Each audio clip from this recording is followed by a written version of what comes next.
Саламатсыздарбы, урматтуу омартуулар, группадагылар, лидерлер. Мен атым Гүлүмкан, фамилия Маринова.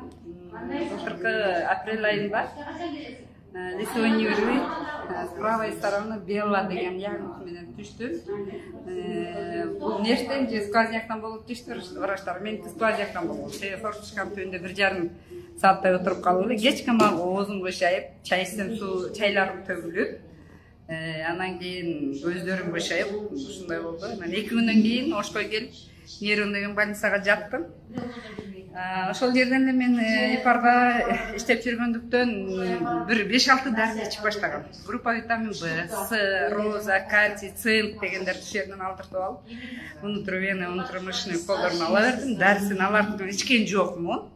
Бул жактын дарысын ошентип ката 2 мал 3 мал 2ден эле бердим. Шарттанган сүрөттө ушу больницадан чыккандан кийинки сүрөт. Бирок мен өзүм ушул дарыларга өтө ишенгендиктен, берилгендиктен 3 ай 4 ай токтоосуз ушул дарыларды кайталап иче бердим. Ушуга чейин лук менен цинк такыр токтогон жок. Кальций, лук, цинк, роза.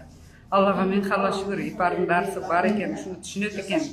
Мен эгерде ушул ИПАРдын дарысын билбесем, түшүнбөсөм, албетте неврологияда жүрмөкмүн, же молдо башыда жүрмөкмүн. Аллага миң халла шүгүр, азыр кашымы боеп, көзүмдү боеп, сонун. Эгер оозуңду шайып турса, кайсы косметика, кандай косметика колдонмок эмесмин да.